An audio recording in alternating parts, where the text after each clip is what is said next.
And though you fight to stay alive, your body starts to shiver. For no mere mortal can resist the show called Retro Stellar.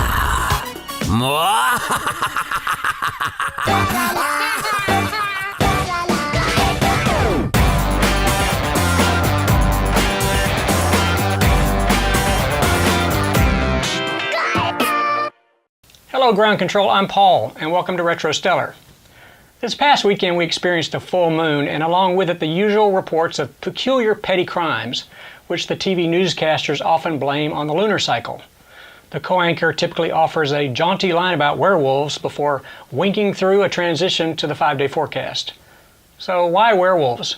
What is it about these hairy creatures that keep us entranced? I think we all have a hidden dark side that's a bit wilder than we'd like to admit. I'll confess, I have an evil streak and homicidal thoughts, most of which are triggered by Facebook. It takes work to suppress those feelings in the name of good behavior. A civilization overrun by beasts would hardly be civil, so Wolfman stories help remind us to tame those urges. But how did this all start? Well, I've done a little research for you, and I present to you now Beast Day Ever, the howling history of hairy humanoids. From the ancient Greeks through medieval times, we've heard tales of the legendary Cynocephalus, part man, part dog. The predecessor of our modern Wolfman, the beast was first reported by Greek explorers who brought back terrifying tales from India of a race of barking hairy men. We can't be sure whether the Cynocephali were really dog-headed humans or just a bunch of guys with poor grooming habits and smoker's cough. What we do know is that ever since, mop-top monsters and fuzzy fiends have consistently haunted our campfire stories, tall tales, and more recently in movies and TV shows. The concept of a beast man first took shape in Greek mythology. As the story goes, Lycaon, an Arcadian king, tricked the almighty Zeus by serving him a meal made from human flesh. Zeus thought it tasted a little gamey, so in retaliation the god punished Lycaon by giving him the head of a wolf and a furry tail. Humans were given a fresh subject for their nightmares.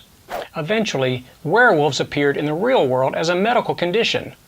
Lycanthropy came to describe a mental illness in which the patient believes they can transform into a wolf. This wasn't just some jerk whistling at women on the street corner. This was real serial killer stuff. The most notorious example comes from Switzerland in 1859, when Peter Stump, aka the Werewolf of Bedburg, was executed for a killing spree blamed on his voracious wolfen appetites. Wolf hunts, not unlike the Salem witch trials, became common across Scandinavia. The 19th century gave us our first proper werewolf characters, presented in Gothic horror novels. The howling, snarling, saber-toothed man-beast joined the likes of Frankenstein and Dracula as stars of the new genre. These stories, including both male and female werewolves, were often written as allegories about sin and temptation. Robert Louis Stevenson warned readers about drug addiction with his transformation tale, Dr. Jekyll and Mr. Hyde. Hooray for Hollywood! Lycanthropes hit the big screen in 1935 when Universal Studios premiered The Werewolf of London, but it was 1941's The Wolfman that delivered the now classic werewolf prototype.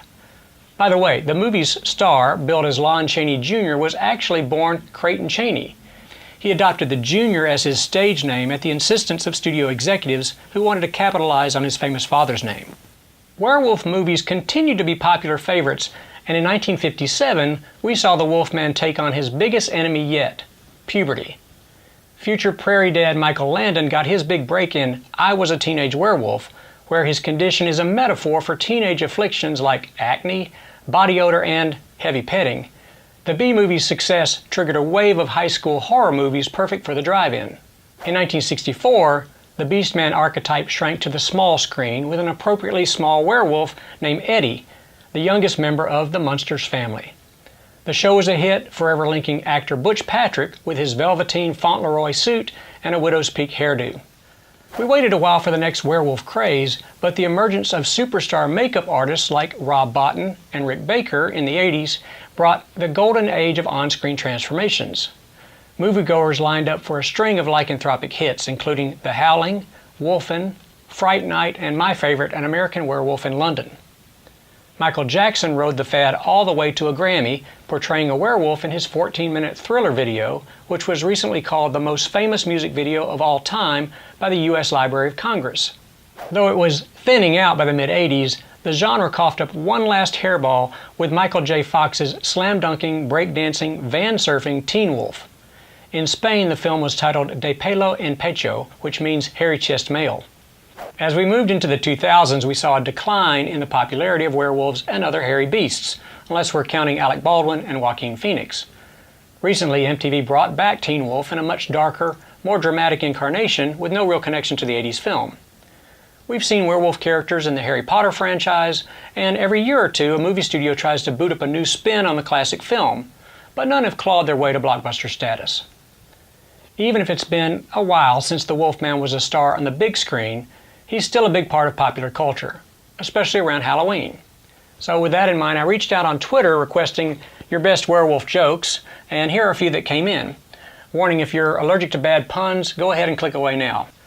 Itray63 says, "Where did the Wolfman take his date on New Year's?" "To the fur ball." J Plus offers this one. "So a werewolf walks into a bar and says, 'I'll have a rum and Coke.' Bartender asks, 'What's that again?' The werewolf says, 'I'll have a rum and Coke.' Bartender says, 'Oh, a rum and Coke, but what's with the pause?' Werewolf holds up his hands and says, 'I don't know, I've had them my whole life.' Jeff's Comic says, 'Are you a full-time werewolf?' 'No, I just moonlight as one.' Mark Alley provides this last joke. A werewolf with one leg hops into an Old West saloon. The bartender asks, 'What can I do for you?' The werewolf with one leg says, 'I'm looking for the man who shot my paw.'" Well, you might think those jokes were bad, but they made me howl. Okay, if you have your own Wolfman jokes, please let me know in the comments below or message me on Twitter. These kind of riddles and puns really appeal to me personally, and I'm not completely sure why, but I would love to hear from you anyway.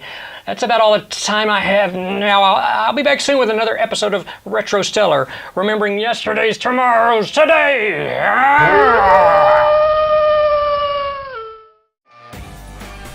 Thank you so much for watching. Please take a second and click the subscribe button to see future videos.